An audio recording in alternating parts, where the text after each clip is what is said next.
আপনারা সবাই মহাভারতের কাহিনী সম্পর্কে পরিচিত, কিন্তু সেই সময়ের সঙ্গে যুক্ত অনেক কিছু আছে যা আপনি জানেন না বা আপনি জানবার চেষ্টা করেননি। এমন পরিস্থিতিতে আমি আপনাদের সামনে তুলে ধরব সেই অজানা রহস্যগুলো।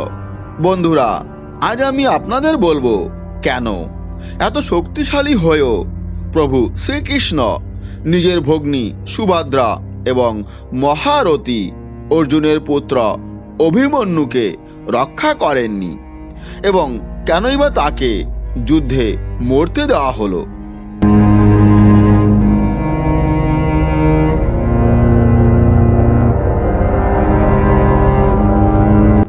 এর পেছনে রয়েছে একটি দীর্ঘ কাহিনী যা আমি আপনাদের সংক্ষেপে বলবো। তো তার আগে বন্ধুরা, যারা আমার চ্যানেলে নতুন তারা অবশ্যই চ্যানেলটি সাবস্ক্রাইব করে নেবেন, যাতে নতুন কোনো ভিডিও আপলোড হলে সঙ্গে সঙ্গে আপনাদের কাছে তার নোটিফিকেশন পৌঁছে যায়।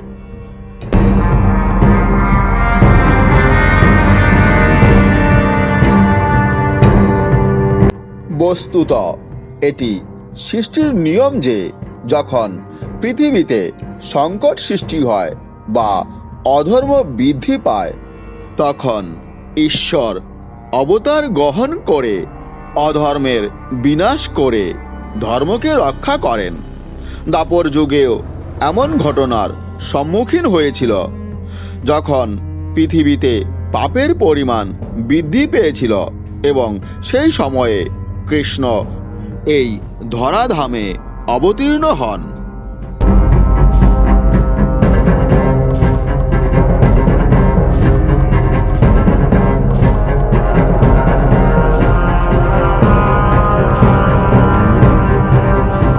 কথিত আছে যে ভগবান কৃষ্ণ, যিনি নিজে বিষ্ণুর অবতার ছিলেন, ব্রহ্মা ও অন্যান্য দেবতা ও দেবীগণকে বলেছিলেন যে তোমরা নিজে অথবা তোমাদের পুত্রদের এই ধরায় মানব রূপে জন্ম দাও, যাতে ধর্ম রক্ষার জন্য মহাভারতের যুদ্ধে তারা অংশগ্রহণ করতে পারে।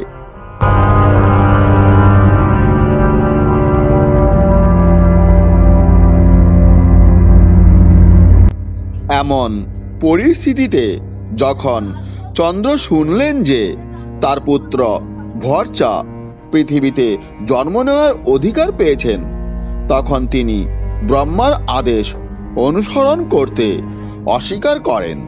বলা হয় যে চন্দ্র কখনোই চাননি যে তার পুত্র মহাভারতের যুদ্ধে অংশগ্রহণ করুক।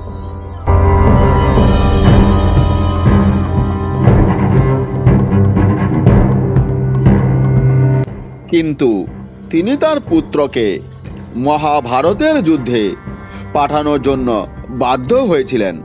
তবে এর আগে চন্দ্র স্পষ্টভাবে বলেছিলেন যে তিনি তার পুত্র ভরচাকে পৃথিবীতে অবতার হতে দেবেন না।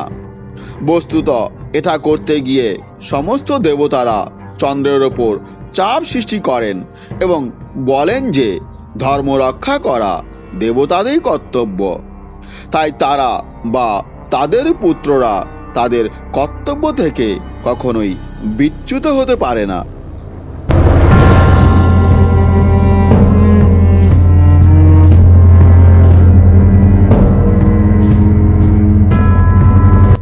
এরপর চন্দ্রের পুত্র ভরচা অভিমন্যু রূপে জন্মগ্রহণ করেন।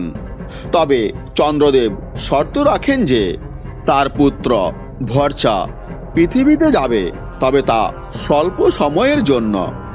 তার পুত্র অর্জুনের পুত্র হবে এবং নর ও নারায়ণের অনুপস্থিতিতে তার পুত্র চক্রব্যূহে প্রবেশ করবে।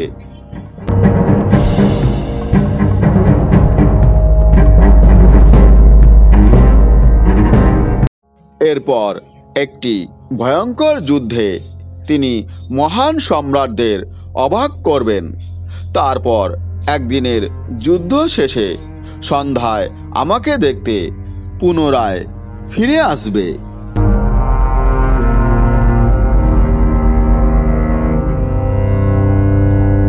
এই কারণে মহাভারতের যুদ্ধে অভিমন্যু দ্রোণাচার্যের চক্রব্যূহে প্রবেশ করেন এবং দিনভর যুদ্ধ শেষে কৌরবদের হাতে চক্রব্যূহের মধ্যে সাহসিকতার সঙ্গে লড়াই করেন এবং প্রাণ ত্যাগ করেন।